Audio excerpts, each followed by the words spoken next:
C'est l'histoire d'un port baigné par l'océan Atlantique dans le sud du Maroc. Ici, la sardine est abondante.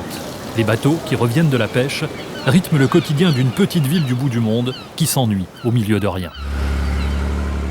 Difficile d'imaginer que Tarfaya a incarné la modernité technologique, l'audace économique, le défi humain, l'aventure. Seuls quelques anciens s'en souviennent. C'était dans les années 20. Tarfaya s'appelait alors Cap Juby. C'était une des escales essentielles sur la ligne de l'aéropostale. 80 ans plus tard, Cap Juby n'a pas perdu sa dimension mythique. Lorsque nous, pilotes ou aviateurs, on passe par ici avec des petits avions ou des gros avions d'ailleurs, peu importe, d'une certaine manière, on a un peu l'impression d'être sur notre chemin de Compostelle à nous. C'est ça, cette ligne-là, c'est le chemin de Compostelle des aviateurs français et ça le restera pour toujours. L'aéropostale, un simple mythe, une péripétie qui fait vibrer le cœur des nostalgiques de cette époque où les avions étaient des machines rustiques et les pilotes des forçats des airs. Une histoire ancienne à enfermer dans le grenier des souvenirs sous une épaisse couche de poussière. Peut-être, mais ce n'est pas que cela. En ce début de XXIe siècle, c'est encore et toujours l'aéropostale qui, un jour par an, sort Tarfaya de sa torpeur et la fait revivre.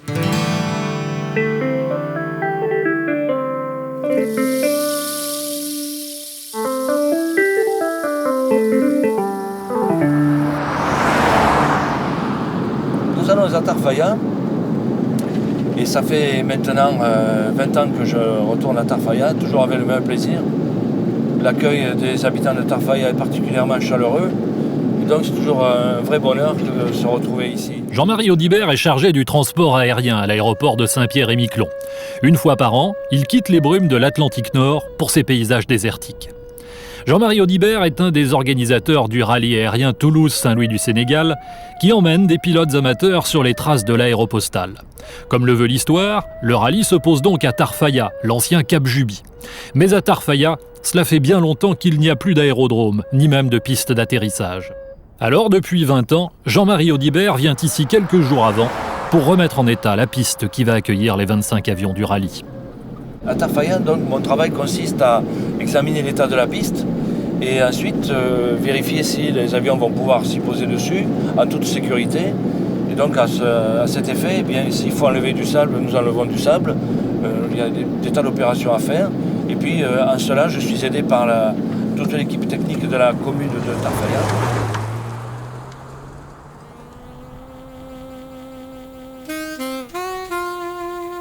Au sortir de la Première Guerre mondiale, l'industriel toulousain Pierre-Georges Latécoère fait le pari que l'aviation peut avoir un avenir commercial. Il crée une ligne régulière pour le transport du courrier et des passagers, vers le Maroc tout d'abord, puis jusqu'au Sénégal, avant de prolonger vers l'Amérique du Sud. Ces pilotes, aux âmes d'aventuriers, avaient pour nom Mermoz, Saint-Exupéry, Guillaumet. Le projet n'était pas évident. J'ai refait tous les calculs, disait Latécoère, mon idée est irréalisable, il ne nous reste qu'une chose à faire, la réaliser.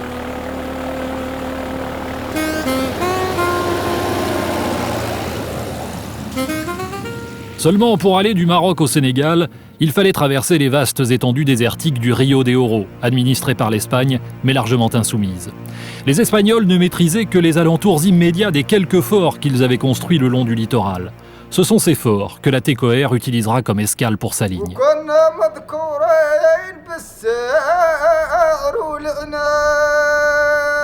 Dans les années 20, il n'y avait à Cap Juby que le fort, la maison des pilotes, un hangar pour les avions et quelques tentes de mort de l'autre côté des barbelés. Lorsque l'écrivain Joseph Kessel est arrivé ici en 1929, il fut frappé par la désolation de ce qu'il décrivit comme un minuscule rectangle blanc cerné par les dunes et l'eau. L'aéropostale faisait escale ici parce qu'elle bénéficiait de la protection du fort espagnol et aussi parce que les avions avaient une autonomie limitée.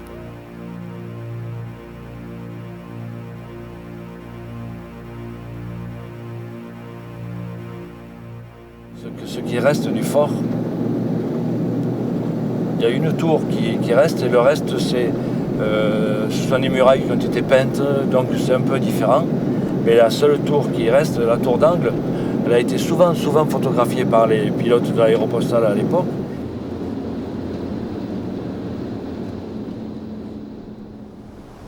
Du fort espagnol de Cap Juby, il ne reste aujourd'hui que quelques pans de murs livrés aux outrages du temps. Une partie est occupée par l'armée marocaine, l'autre est abandonnée, bientôt en ruine. L'endroit inspire de la désolation et un sentiment de gâchis devant un tel patrimoine totalement délaissé. Ces murs, rongés par les années, l'air marin, le sable du désert et la négligence, sont les derniers témoins d'une page de l'histoire du Maroc.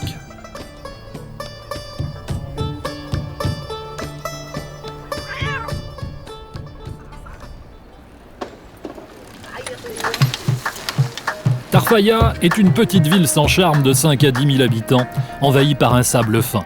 Ici, on dit qu'il pénètre partout, y compris dans la coquille d'un œuf. Les rues, tracées au cordeau, sont souvent désertes. Parfois, glisse une silhouette colorée ou une carriole tirée par un âne. Les maisons faites de parpaings ont la forme de cubes. Derrière les portes métalliques, on imagine qu'existe une vie, mais on ne peut en être sûr.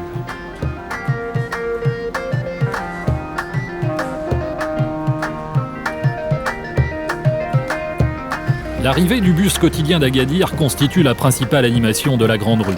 Ici, on est loin de tout. Même la route qui descend vers la Mauritanie ne fait pas le crochet, elle évite Tarfaya. Alors pas étonnant que le passage du rallye dans 2 jours soit vécu comme un événement.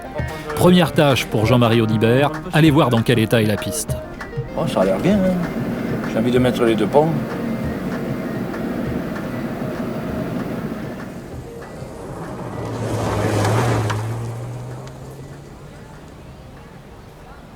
À l'époque, ils utilisaient tout l'espace que tu vois là était utilisé. C'était du sable naturel et ils utilisaient tout cet emplacement-là.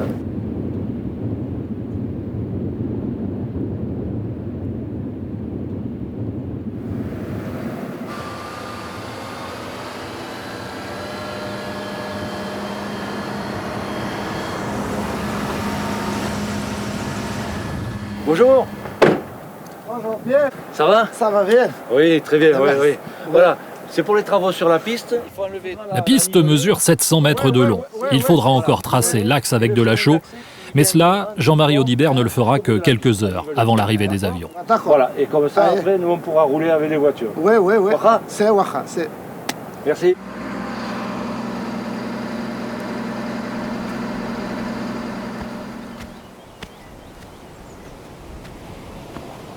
Alors là, nous arrivons devant la maison des pilotes, où il y a encore écrit au-dessus de la porte Latécoère. Cette maison a été nettement améliorée depuis qu'elle était utilisée par les pilotes, mais enfin, il subsiste encore donc le nom de la compagnie, la société Latécoère, sur le porche de la grande porte d'entrée. Antoine de Saint-Exupéry a été chef d'aéroplace à Cap Juby en 1927 et 1928. C'est dans cette maison, à la lueur d'une lampe à pétrole, avec une planche posée sur 2 barils en guise de bureau, qu'il écrivit Courrier Sud, son premier roman. J'ai passé des jours de cafard sinistre au fond d'une baraque pourrie, racontera-t-il plus tard, mais je me souviens maintenant d'une vie pleine de poésie. Dans le fort espagnol tout proche, une sorte de garnison pénitentiaire, les soldats et leurs prisonniers noyaient leur désespoir dans le vin et l'absinthe. Leur quotidien était aussi absurde et ennuyeux que dans le désert des Tartares.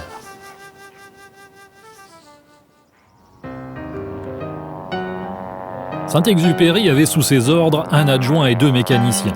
Il élevait des gazelles qui mangeaient dans sa main, un fennec, 2 singes à qui il lisait des vers de Baudelaire. Les distractions étaient rares. Heureusement, 2 fois par semaine atterrissaient à Cap Juby les avions chargés de sacs postaux. C'était ici, à mi-chemin entre Casablanca et Dakar, que se croisaient les courriers montants et descendants.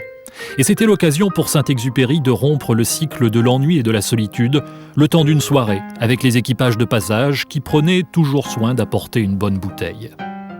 Mermoz, lui, ne s'arrêtait que le temps d'une escale. « La vie est belle à Cap Juby », écrivait-il à sa mère. « Je suis toujours en tenue de sauvage, c'est-à-dire à poil. » Mermoz et Saint-Exupéry passaient des soirées entières à se lire leurs écrits, mais ils mettront 10 ans avant de se tutoyer. Aujourd'hui, les noms de Cap Juby et de Saint-Exupéry sont indissociables. Sadat aime se promener sur ces lieux chargés d'histoire. Il sait tout ce que sa ville doit à celui qu'on appelait ici le grand marabout blanc.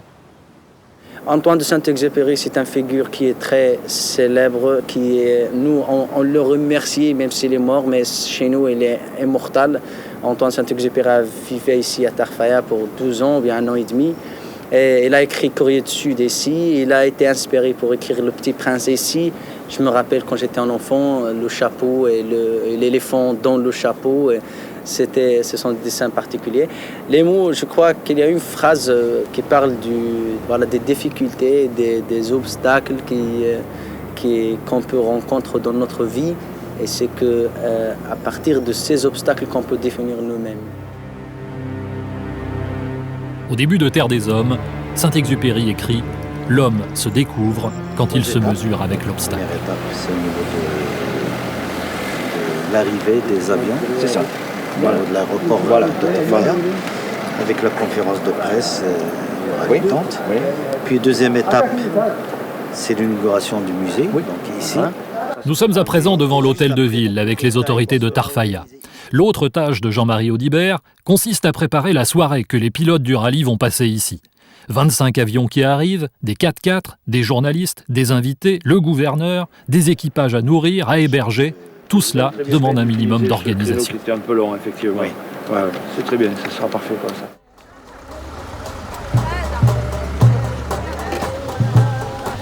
Direction le port à présent. Pour y entrer, il faut montrer patte blanche, en l'occurrence son passeport. Ouais, c'est là. Bonjour monsieur, ça va et vous? Oui, ça va. J'amène ces personnes-là au port. Oui. C'est pour la manifestation, la grande fête qu'il va y avoir. Hein. Donc on va juste faire une... Tarfaya est la ville du Maroc la plus proche des îles Canaries. Elles sont à 130 km. Une proximité tentante pour tous les candidats à l'émigration qui veulent rejoindre clandestinement un bout de territoire espagnol.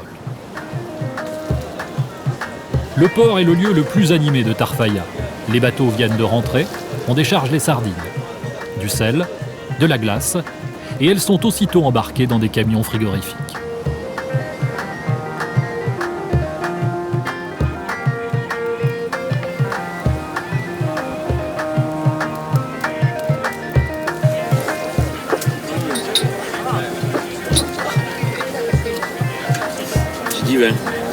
Divin. Le port de Tarfaya, c'est un peu comme si la ville reniait son passé. Aujourd'hui, elle est tout entière tournée vers la mer, alors qu'il y a 80 ans, c'est le ciel qui a fait Cap Juby. Sur le port, on a une vague idée de ce qu'a été l'aéropostale. Tous les Marocains attendent le rallye. Le rallye, c'est un joli. Les avions, beaucoup. On sait que déjà un pilote français passé au dehors de Tarfaya, il tombe sa avion. C'est quoi, on connaît. Près de la plage, devant le fort espagnol, se trouve un drôle de petit monument. Une réplique de Breguet 14 très stylisée, édifiée sur un terrain dont le propriétaire n'est autre que Jean-Marie Audibert.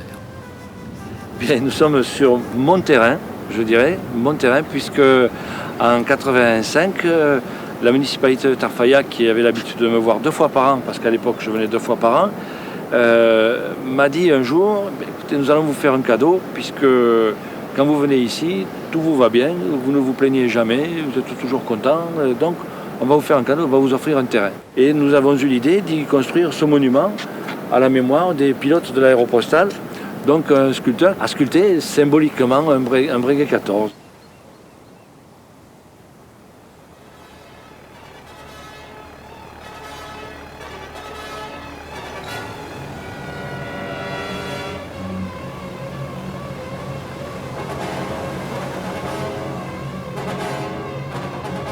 Près de Tarfaya, tout le littoral est jalonné d'épaves de cargos échoués plus ou moins volontairement. À l'époque de l'aéropostale, c'était des épaves d'avions qu'on pouvait ainsi rencontrer. La ligne était dangereuse. Elle a fait un mort tous les 100 km. On ne se fait pas de vieux camarades, s'attristait Saint-Exupéry. L'aviation en était alors à ses débuts. Les moteurs n'étaient pas fiables, les équipements rudimentaires. Les pannes et les accidents étaient fréquents. Et en cas de problème, les sacs de courrier étaient secourus avant les pilotes. Le courrier d'abord, telle était la devise de la maison. Et puis il y avait le danger que faisaient planer certaines tribus morts, comme les redoutables Rgaibat. Des pilotes ont été tués, d'autres enlevés, puis relâché après paiement d'une rançon. Mermoz vit une telle expérience en 1926, lorsque son Breguet 14, pris dans le mauvais temps, tombe en panne. Mermoz ne sait pas où il est. Alors, avec son interprète mort Attaf, il marche. Vers le sud tout d'abord, 30 km. Puis ils font demi-tour et reviennent dormir sous leur avion. On est au mois de mai, il fait chaud, leurs réserves d'eau sont à sec, ils boivent l'eau acide du radiateur. Le lendemain, Mermoz et Attaf repartent, vers le nord cette fois. Le désert est un enfer. Et ils tombent sur les redoutables hommes bleus. Assommé, ligoté sur un dromadaire, Mermoz est persuadé de vivre ses dernières heures. Il sera libéré quelques jours plus tard, contre paiement d'une rançon de 1000 pesetas. Béchir Ben Ahmed Haïdar, lui, fait partie d'une autre tribu, les Izerguines. Son enfance, il l'a passée à Cap Juby. Son terrain de jeu, c'était le désert. Ses distractions, voir les avions atterrir et décoller. Béchir, c'est cet enfant qu'on voit sur la photo, devant Saint-Exupéry. Les relations avec les pilotes étaient bonnes. Les tribus les protégeaient et les conseillaient. Ils avaient l'habitude de boire le thé ensemble sous la tente et ils se fréquentaient. Donc c'était vraiment une bonne relation. Un jour, un avion français est tombé à 35 ou 40 km au sud de Tarfaya. Et cet avion transportait des marchandises précieuses. Donc les Français ont demandé aux soldats espagnols de les accompagner jusqu'à l'avion pour les protéger. Mais les Espagnols ont refusé. Alors Attaf, un Izerguine, est venu et il a dit « Moi je veux avec eux ».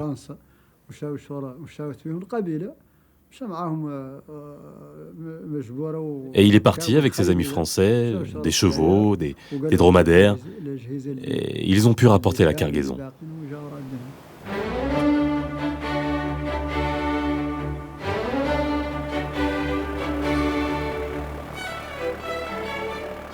Entre deux courriers, il arrivait à Saint-Exupéry de prendre un avion et de s'envoler vers l'est, dans des coins de désert connus de lui seul, ces oasis secrètes, là où le Sahara prend des allures de jardin d'Éden. Pour Saint-Exupéry, le désert ne fut au début que vide et silence, puis il apprit à le découvrir et à l'aimer, et noua avec lui une relation sensuelle, charnelle, fusionnelle.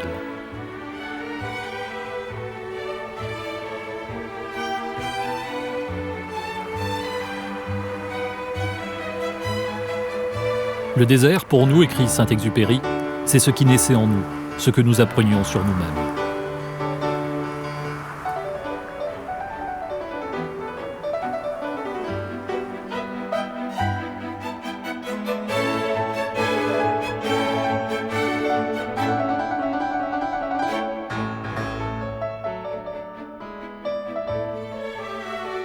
Saint-Exupéry lisait et écrivait beaucoup lorsqu'il était à Cap Juby.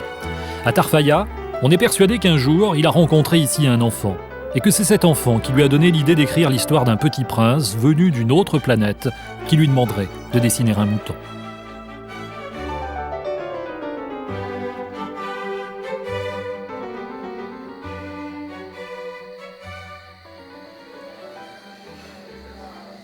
Dans la nuit tombée sur Tarfaya, seule la rue principale frémit encore d'animation. Quelques échoppes, quelques cafés encore ouverts, dernier soubresaut d'une ville qui va s'assoupir. Et encore, l'ombre de Saint-Exupéry. Saint-Exupéry est un homme célèbre et très bien connu dans notre région. On le sait aussi comme un écrivain français. Il a Le Petit Prince, La Terre des Hommes, etc. C'est difficile, le français du passé simple. Qui est très dur, ce n'est pas un français simple. Jean-Marie Audibert n'est pas loin, attablé avec ses amis. C'est l'heure des souvenirs. Et puis en arrivant chez le capitaine de l'armée, couscous. Encore. Et ouais, troisième couscous. Et puis alors, après le couscous, j'en pouvais plus. Et nous décidons de jouer au Scrabble, tu vois, tranquille pour dormir toute la nuit dans le petit coin que j'avais là, jusqu'au matin. Voilà. Et donc ça c'était ma première nuit de ma vie à Tarfaya et je l'oublierai jamais. La nuit des 3 couscous. La nuit des 3 couscous, c'est joli comme titre. Comme titre. Voilà, ouais.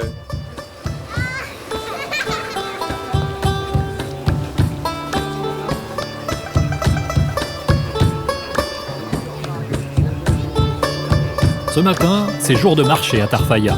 Les rues s'animent. On fait les courses, on se retrouve, on palabre, on échange les dernières nouvelles, on passe un moment.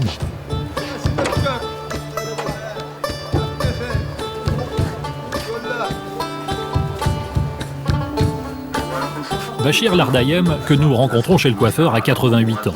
Il habite ici depuis toujours. Son enfance a été bercée par les ronronnements de moteurs des Breguet 14. Les souvenirs de l'Aéropostale et de Saint-Exupéry restent très présents dans sa mémoire.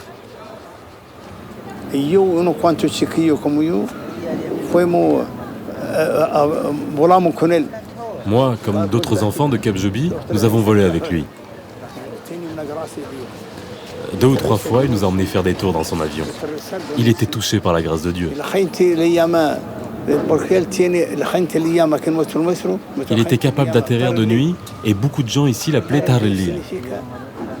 Tarlil, ça veut dire l'oiseau de nuit. Justement parce qu'il atterrissait de nuit. C'était aussi un jeu de mots que nous faisions sur ce monsieur Saint-Exupéry, un grand homme. Plus le temps passe, plus les témoins et acteurs directs des exploits de l'Aéropostale se font rares, bien sûr. Nous en retrouvons un pourtant qui a côtoyé de près Saint-Exupéry. Boujma El Kadiri a été pendant 5 ans le gardien des hangars de l'Aéropostale à Cap Juby. Son travail consistait à entretenir les avions, vérifier l'huile, faire le plein d'essence. Il a aujourd'hui 108 ans et ne semble pas avoir vu le temps passer. C'était des gens bien. Mais comment ça se fait qu'il ne travaille plus? Cette compagnie, elle n'existe plus? Elle ne travaille plus? Elle n'est plus là? Et les pilotes? Il ne reste plus personne. Ils sont tous morts. Les pilotes qui travaillaient ici sont tous morts.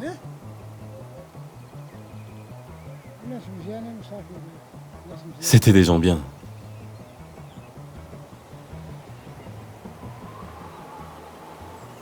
Les souvenirs s'envolent parfois comme des grains de sable dans le vent du désert. Mais Boujma El Kadiri se souvient bien du jour où il est allé en avion avec Saint-Exupéry jusqu'à Rabat. Je suis parti avec M. Syntex. Je suis allé avec lui à Rabat.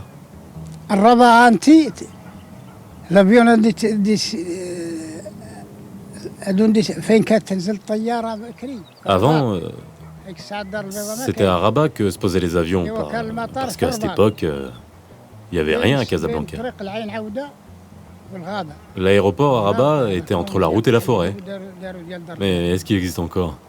Parce qu'il n'était pas très bon. Alors il l'a remplacé par celui de Casablanca. Je suis parti avec lui et on a ramené plein de pièces de rechange, parce que c'était difficile d'en trouver ailleurs. Des roulements, des soupapes, des pistons, des pots d'échappement et plein d'autres choses. On est resté 2 jours et on est revenu.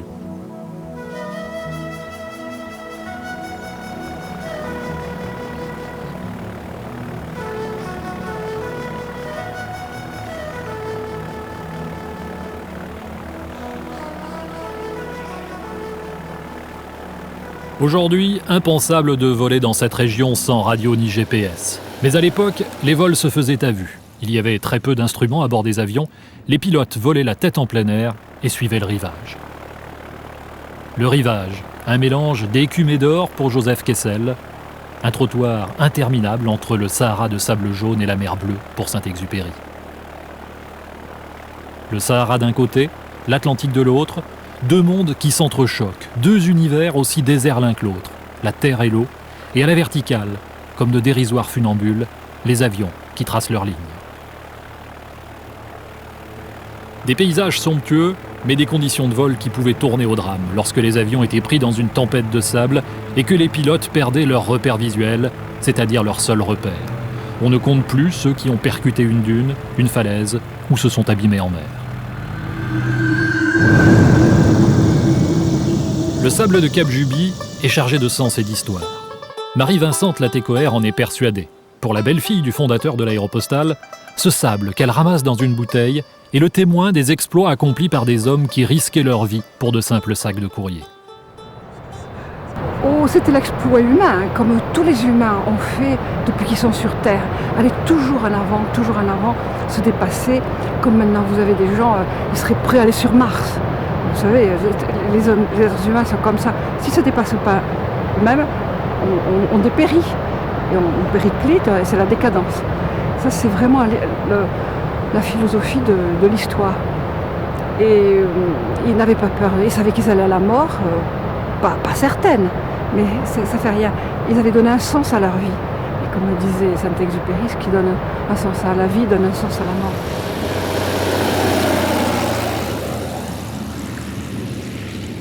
Saura-t-on un jour ce qui les poussait, tous ces pilotes, à risquer leur vie?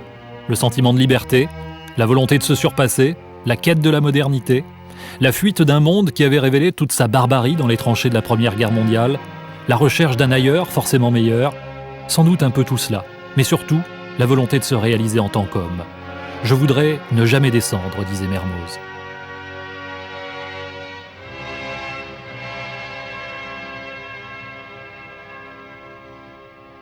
Presque tous ont connu un destin tragique. Mermoz en 1936, Guillaumet en 1940, Saint-Exupéry en 1944.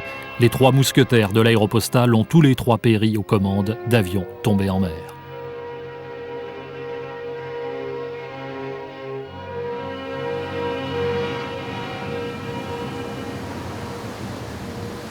Le fort espagnol de Cap Juby n'est pas exactement le plus ancien bâtiment construit sur cette côte.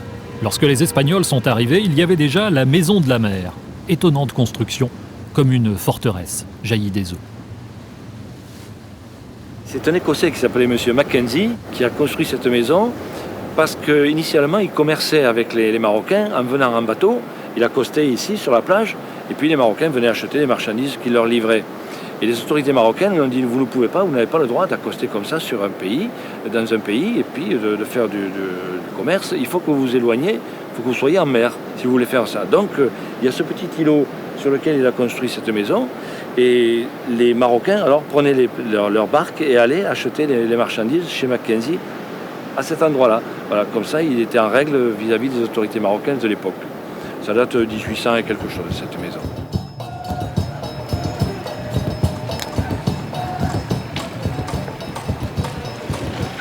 La plupart des habitants actuels de Tarfaya sont originaires d'autres régions du Maroc et ils ignorent tout de l'histoire de Cap Juby.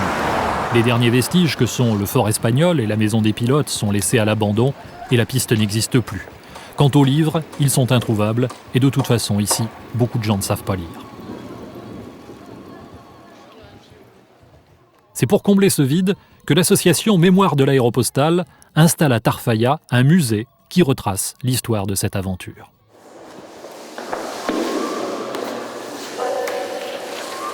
Donne la position. Là. C'est parti. Un peu plus bas. Voilà. Stop. Monte un peu un poil. Cette exposition, en fait, le but, c'est un musée. C'est une exposition permanente. Donc, elle est constituée de photographies, de textes et de tableaux et de maquettes. Et puis, on en fait don aux villes concernées. Voilà, donc on est en train de monter ça parce que c'est vrai que sur ces emplacements, il n'y avait, à part les lieux mêmes, rien pour rappeler cette histoire de façon détaillée, si ce n'est une tradition orale. Et on espère que ça permettra de conserver cette mémoire d'Aéropostale. Saint-Exupéry occupe une place de choix dans ce musée. Saint-Exupéry le pilote et Saint-Exupéry l'écrivain. Pour Bernard Chabert, dont le père était pilote à l'Aéropostale, ces 2 facettes sont indissociables. Je suis toujours très étonné de voir la puissance évocatrice de cet endroit. Et moi, plus ça va, plus je l'assimile à Saint-Exupéry. Et pas nécessairement Saint-Exupéry l'aviateur, mais Saint-Exupéry le gars qui a écrit le bouquin avec des majuscules, puisque le temps passe, mais on sait que le livre le plus lu, dirons-nous, de fiction, c'est quand même Le Petit Prince, et c'est ici qu'il a été conçu. Alors, sur la grande planète Terre, il y a un endroit où un type a trouvé l'inspiration d'écrire ce tout petit bouquin qui continue aujourd'hui encore à se vendre à plus d'1 million d'exemplaires par an, qui a été traduit en 126 langues et qui est un bouquin universel.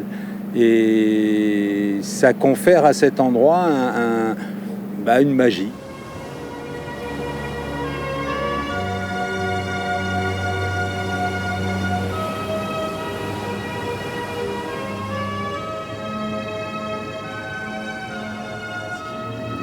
Alors là, nous allons au bord d'une dépression dont Saint-Exupéry parle beaucoup dans Courrier Sud.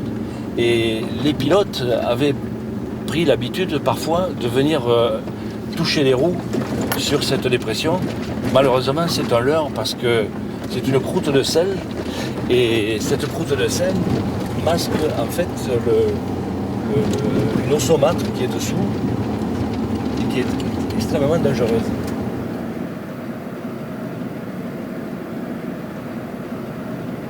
Nous l'avons survolé plusieurs fois pour faire comme eux, disons, tout simplement. Hein. Mais nous ne nous y sommes jamais posés, hein, parce que ça c'est beaucoup trop dangereux. Notre objectif n'est pas de poser les avions dans des endroits trop dangereux. Survoler l'histoire, c'est déjà un privilège, je trouve, pour nous. Voilà. Les paysages que nous survolons sont les mêmes qu'à l'époque de l'aéropostale, les mêmes qu'il y a des siècles et des millénaires. Ici, au milieu des pierres et du sable, rien n'a changé. Entourée de falaises éloignées par endroits de plusieurs dizaines de kilomètres, cette dépression forme une immense cuvette au sud de Tarfaya et témoigne d'une époque vieille de quelques dizaines de millions d'années. Le Sahara était alors recouvert par un océan.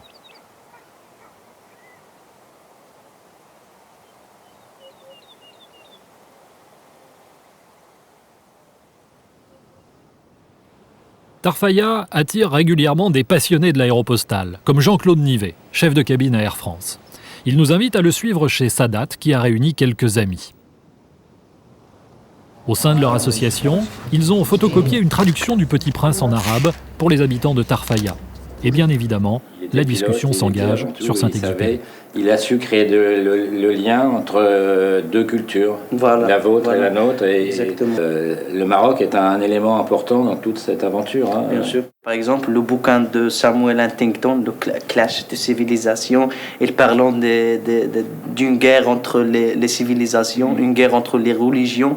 Mais ici, vous êtes chez nous, nous sommes ensemble, il n'y a pas de problème. Et c'est comme un bridge entre les deux, les civilisations. Et ça veut dire que nous sommes tous des habitants de ce monde et nous sommes quand même tous des êtres humains. Il n'y a pas de problèmes, il n'y a pas, c'est juste des problèmes idéologiques qui n'existent pas réellement. C'est juste, je sais pas, c'est juste dans les papiers, c'est juste dans les mémoires des extrémistes et pas chez la majorité du peuple. L'histoire peut nous faire réunir à nouveau. Voilà. Parce qu'on a une histoire commune et c'est... Je pense que ce qui est là, c'est par l'aviation et Saint-Exupéry et par tous les autres pilotes qui étaient là et tous les gens de la ligne.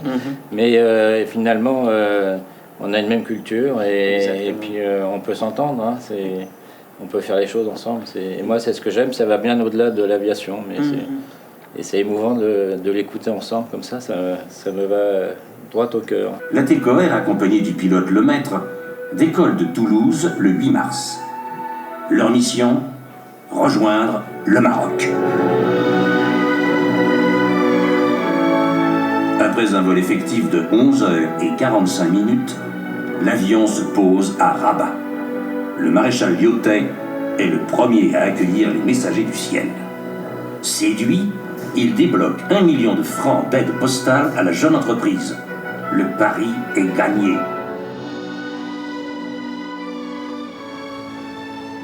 La nuit tombe tout doucement sur Tarfaya. Tout est fin prêt pour accueillir le rallye. Les tentes caïdales sont dressées devant l'hôtel de ville. C'est là qu'aura lieu la fête demain soir et que bivouaqueront les équipages. 4 épreuves vous avez aujourd'hui, c'est-à-dire un QCM, écart de temps, temps imposé, et l'atterrissage de précision à Kazan. Comme il le fait chaque soir, Jean-Marie Audibert prend des nouvelles du rallye auprès des autres organisateurs. L'étape du jour a mené les avions d'Alicante à Casablanca, après une escale à Tanger à la mi-journée. Demain, les participants vont découvrir le désert et ce qu'il reste de ce Cap Juby dont ils ont tant entendu parler. Ah, Georges Benekos. Ah, très bien, je suis content, tu le féliciteras de ma part. Très bien.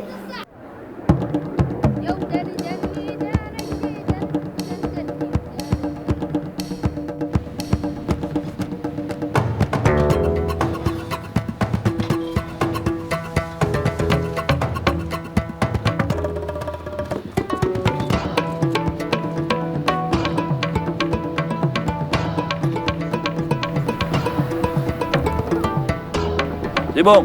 Allez, vas-y. On va la chaud maintenant.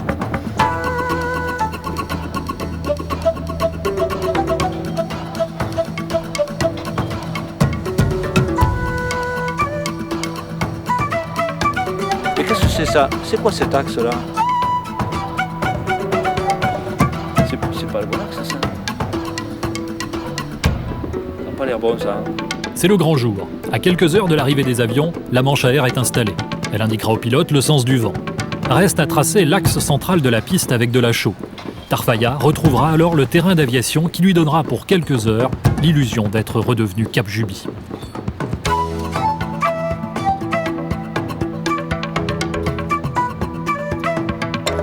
Nous faisons des bandes de 6 mètres sur 30 de large tous les 10 mètres, de manière à matérialiser l'axe d'atterrissage pour les avions du rallye qui vont arriver cet après-midi, car ils ne peuvent pas se poser ou trop à gauche ou trop à droite, et avec le risque de s'ensabler profondément et de parfois même passer sur...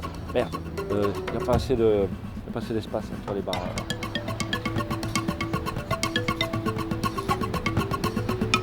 Une fois que l'axe est matérialisé, c'est vraiment comme sur n'importe quel aérodrome de France et de Navarre. Je serais à Paris, ce serait exactement pareil.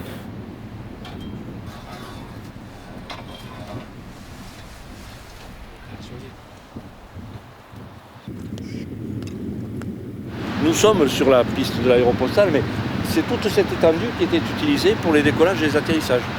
Comme ce sont des avions qui avaient des roues de plus de 1 mètre de hauteur et des gros pneus à basse pression, ils ne s'enfonçaient absolument pas dans le sable. Donc ils n'avaient pas besoin d'un axe, parce que les avions d'aujourd'hui ont des toutes petites roues, et même avec des pneus basse pression, ils s'enfoncent profondément dans le sable. Et donc la première année, nous avons eu 6 avions ensablés au moment de se garer. Et donc il a fallu, alors pour un DR400 c'est 2 chameaux, pour un Cessna 406 4 chameaux. On sait maintenant par rapport au poids de l'avion.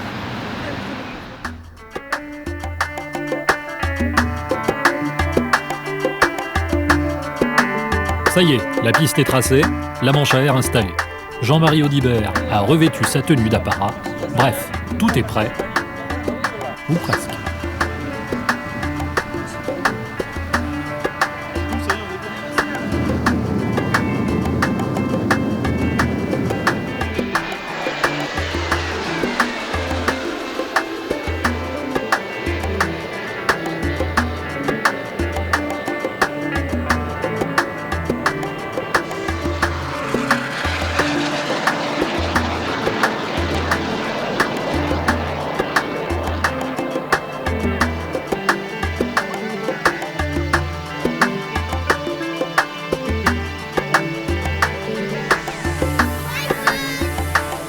Dès le début de l'après-midi, Tarfaya se prépare pour le spectacle.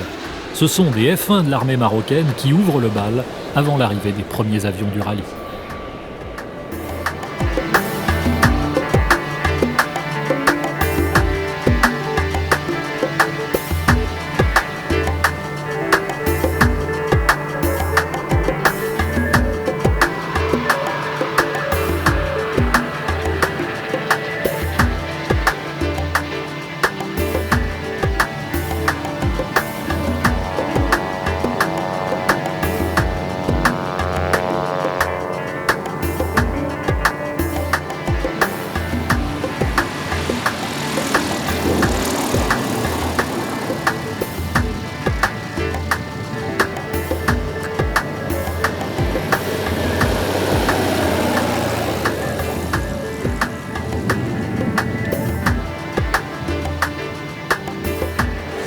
Ça n'a pas été évident vu les conditions météo d'arriver ici et c'est un rêve pour tout pilote. Moi je suis professionnel et il y a beaucoup de gens qui aimeraient venir ici. Donc c'est un peu le mythe quoi en fait. Il faut dire que c'est exceptionnel.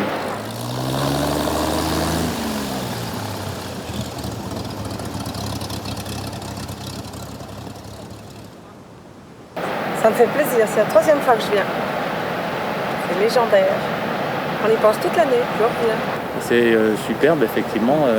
Quand le rêve devient réalité, c'est toujours magique, quoi. On avait un gars qui faisait pour la première fois l'an passé. Il a mis un pied par terre, il s'est mis à genoux, les mains comme ça, il embrassait le sable en disant « Je suis à Cap Juby » et il pleurait. Il n'y a rien, c'est le calme, c'est paisible, c'est indescriptible en fait.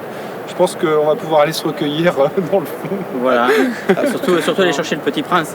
Comme disait Syntex, c'est au milieu de nulle part. C'est vraiment au milieu de nulle part.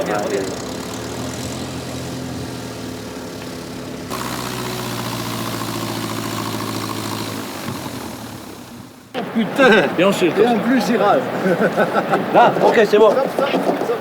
On peine beaucoup pour venir, hein. Vous savez, on souffre, hein. C'est dur de faire le trajet, de supporter des heures de chaleur, de pilotage et tout, mais quand on arrive ici, on oublie tout, on se sent totalement épanoui et puis heureux. Ce qu'on a fait, même une bête ne l'aurait pas fait.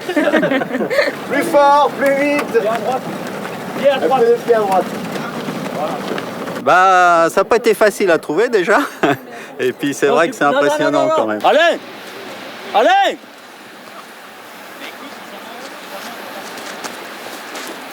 On est grands gamins finalement tous, hein, tous les aviateurs je crois. Enfin, entre guillemets les aviateurs, les pilotes. Répète. Bien ensuite tu rappelles un vent arrière main gauche pour la 03. Curatif. Il y en a d'autres derrière toi? Répète. Répète. Oui, tu poursuis Mike, le vent est du nord pour 4 signes, légèrement travers gauche. Charlie Mike.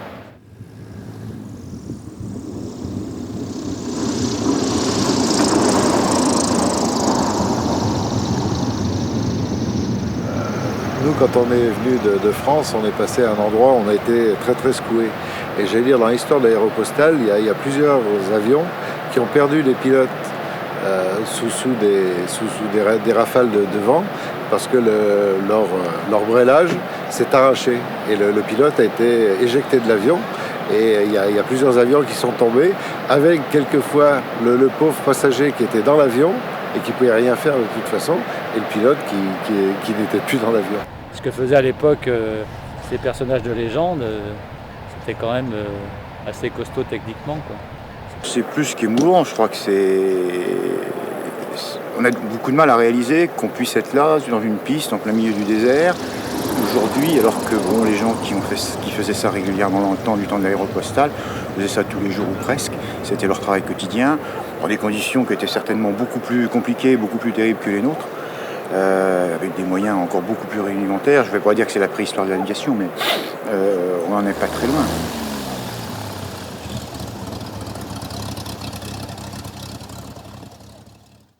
Saint-Exupéry faisait de la régulation de trafic, c'est-à-dire qu'il programmait les vols, alors que moi, ma fonction ici, c'est de faire du contrôle à l'atterrissage et au décollage des avions, par radio.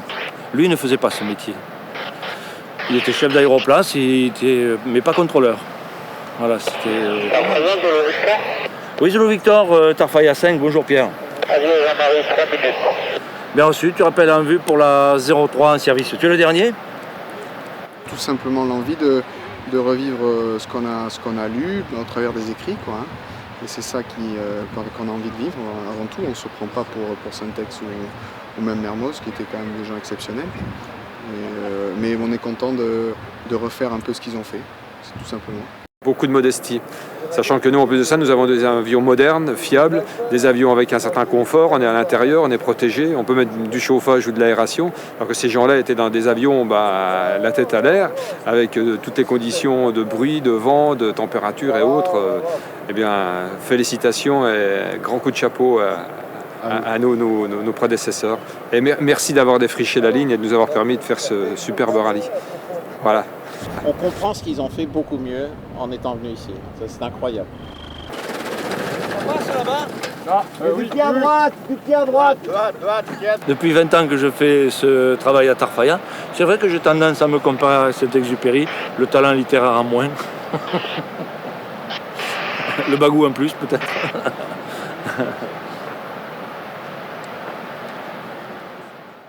Mission accomplie. Tous les avions sont bien arrivés. Jean-Marie Audibert peut souffler. Pour la 20e année consécutive, il a dirigé les manœuvres d'atterrissage et tout s'est déroulé sans le moindre incident. les cérémonies et les festivités peuvent commencer.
Merci Alima d'avoir venu discuter avec nous. Il faut souligner, et je n'arrêterai pas de le souligner, la gentillesse, l'accueil chaleureux, l'amitié que me témoigne la population de Tarfaya. Ils vous tendent la main, ils vous tendent le cœur, et cela, ne l'oubliez pas.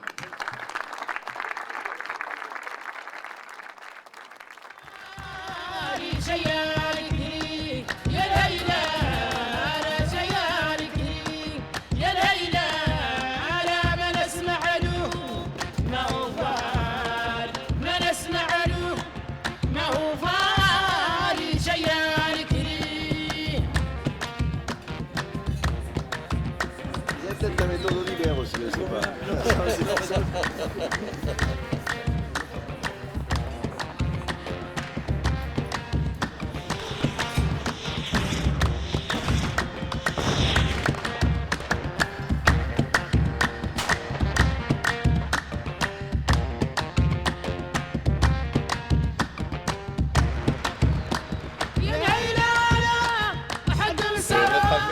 Diamant d'Alençon est parrainé par une classe de CM1 d'un lycée d'Alençon. Et cette classe nous suit pendant le parcours grâce aux messages que je lui envoie tous les soirs par Internet. Et on reçoit en retour leurs messages et leurs questions et ça nous permet de leur répondre tous les jours. Le pied, hein? Tous les soirs, je renvoie le classement général, un petit résumé de l'étape qui est lui-même répercuté vers 148 journalistes destinataires qui le reçoivent sur leur mail pour les tenir informés et si ça les intéresse, évidemment, parler de nous dans leurs médias respectifs.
La particularité, on la voit, vous l'avez vu hier, c'est toujours vrai aujourd'hui, c'est d'éviter bien sûr les antennes en bout de piste, éviter également le survol de Tarfaya, du village lui-même, ce qui ne va pas être très très facile parce que le virage tout de suite après décollage, Pour beaucoup, la nuit a été courte. Au petit matin, tout le monde se retrouve sur la piste. Le rallye poursuit son chemin. On prépare l'étape du jour vers Laayoune, puis Darla, l'ancienne Villa Cisneros, où l'Aéropostale avait là aussi aménagé une escale à l'ombre d'un fort espagnol. Cap Juby, Villa Cisneros, Port-Étienne un peu plus loin, Le sort de ces escales du désert fut scellé le 11 octobre 1927, lorsque Mermoz relia Toulouse à Saint-Louis du Sénégal sans se poser après un vol de 23 heures. Dès lors, l'Aéropostale n'avait plus aucune raison de maintenir ses escales au milieu de rien.